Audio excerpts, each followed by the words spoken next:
how do you explain when things don't go as we assume? Or better, how do you explain when others are able to achieve things that seem to defy all of the assumptions?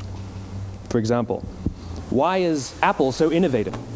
Year after year after year after year, they're more innovative than all their competition. And yet, they're just a computer company. They're just like everyone else.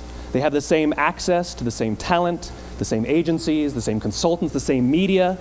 Then why is it that they seem to have something different?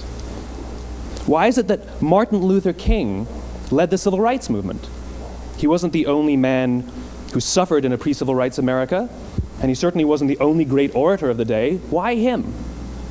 And why is it that the Wright brothers were able to figure out controlled powered manned flight when there were certainly other teams who were better qualified, better funded, and they didn't achieve powered manned flight, and the Wright brothers beat them to it? There's something else at play here.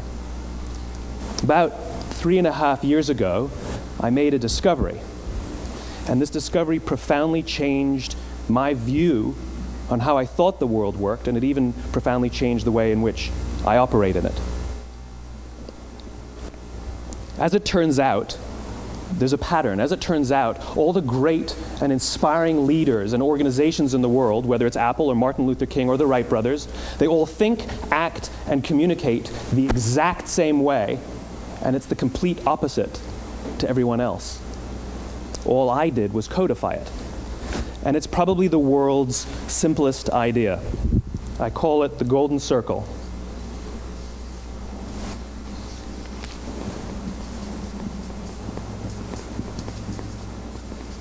Why, how, what? This little idea explains why some organizations and some leaders are able to inspire where others aren't. Let me define the terms really quickly. Every single person, every single organization on the planet knows what they do, 100%. Some know how they do it, whether you call it your differentiating value proposition or your proprietary process or your USP. But very, very few people or organizations know why they do what they do. And by why, I don't mean to make a profit. That's a result. It's always a result. By why, I mean what's your purpose? What's your cause? What's your belief? Why does your organization exist? Why do you get out of bed in the morning? And why should anyone care? Well, as a result, the way we think, the way we act, the way we communicate is from the outside in. It's obvious. We go from the clearest thing to the fuzziest thing. But the inspired leaders and the inspired organizations, regardless of their size, regardless of their industry, all think, act, and communicate from the inside out. Let me give you an example. I use Apple because they're easy to understand and everybody gets it. If Apple were like everyone else, a marketing message from them might sound like this. We make great computers. They're beautifully designed, simple to use, and user-friendly. Want to buy one? Meh. And that's how most of us communicate. That's how most marketing is done, that's how most sales is done, and that's how most of us communicate interpersonally. We say what we do, we say how we're different or how we're better, and we expect some sort of behavior, a purchase, a vote, something like that. Here's our new law firm. We have the best lawyers with the biggest clients. We have, we always perform for our clients, do business with us. Here's our new car. It gets great gas mileage. It has, leather seats. Buy our car. But it's uninspiring. Here's how Apple actually communicates. Everything we do, we believe in challenging the status quo. We believe in thinking differently. The way we challenge the status quo is by making our products beautifully designed, simple to use, and user-friendly. We just happen to make great computers. Want to buy one? Totally different, right? You're ready to buy a computer from me. All I did was reverse the order of the information. What it proves to us is that people don't buy what you do, people buy why you do it. People don't buy what you do, they buy why you do it. This explains why every single person in this room is perfectly comfortable buying a computer from Apple. But we're also perfectly comfortable buying an MP3 player from Apple, or a phone from Apple, or a DVR from Apple. But as I said before, Apple's just a computer company. There's nothing that distinguishes them structurally from any of their competitors. Their competitors are all equally qualified to make all of these products. In fact, they tried. A few years ago, Gateway came out with flat-screen TVs. They're eminently qualified to make flat-screen TVs. They've been making flat-screen monitors for years. Nobody bought one.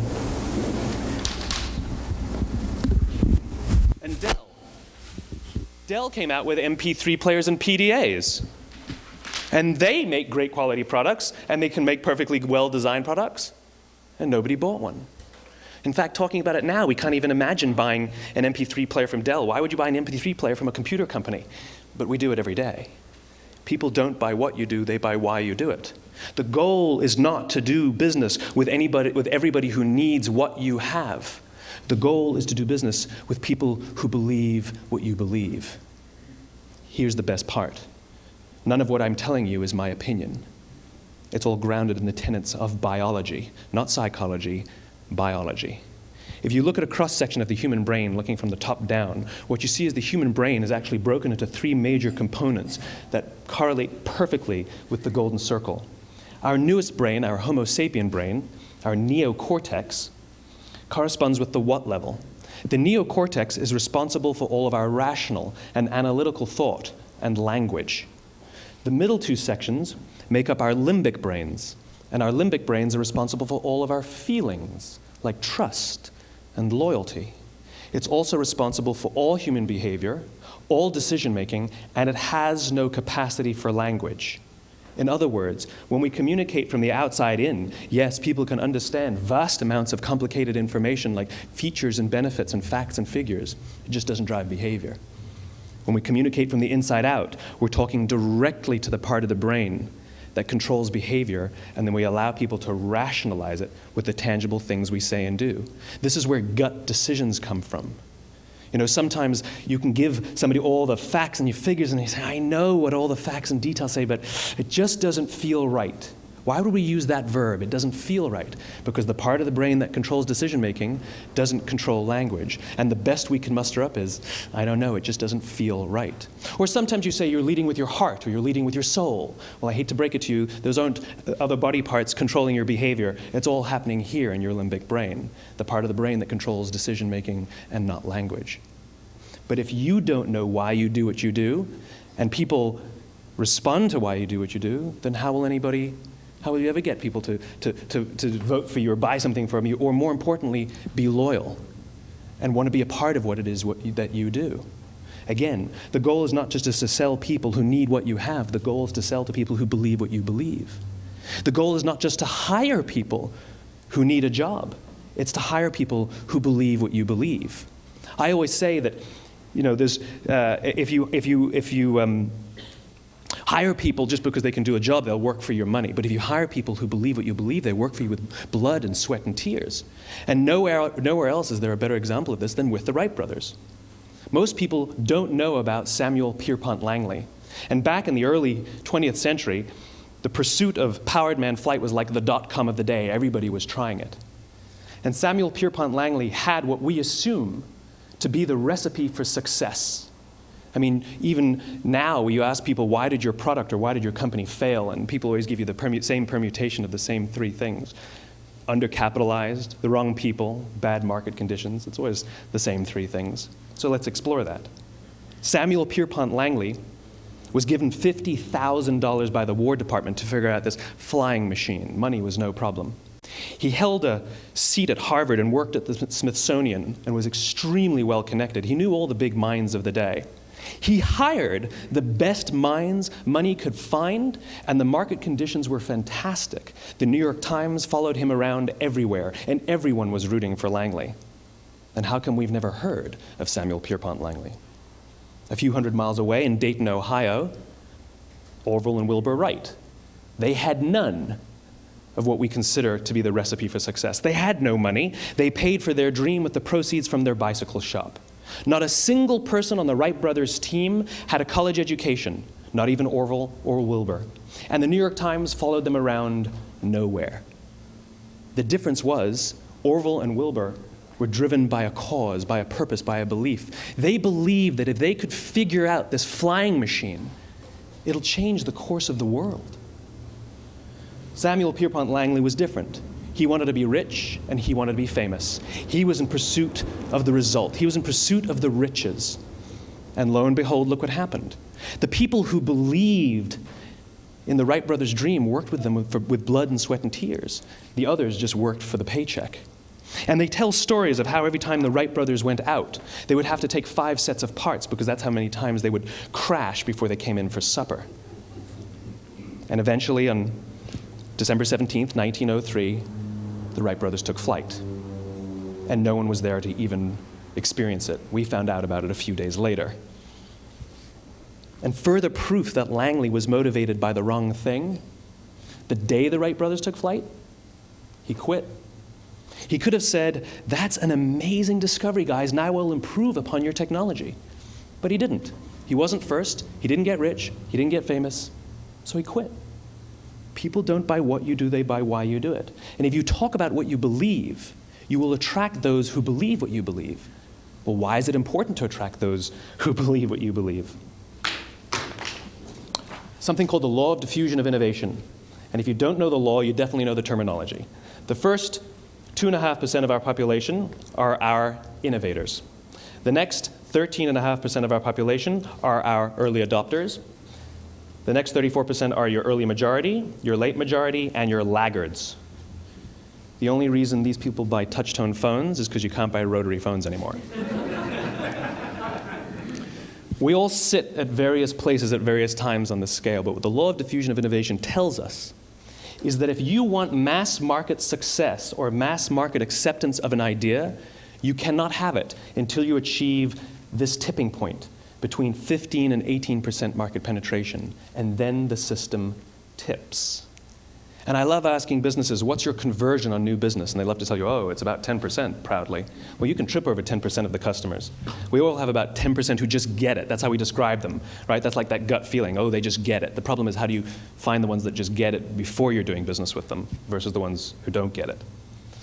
So it's this here, this little gap, that you have to close, as Geoffrey Moore calls it, crossing the chasm. Because you see, the early majority will not try something until someone else has tried it first. And these guys, the innovators and the early adopters, they're comfortable making those gut decisions. They're more comfortable making those intuitive decisions that are driven by what they believe about the world and not just what product is available.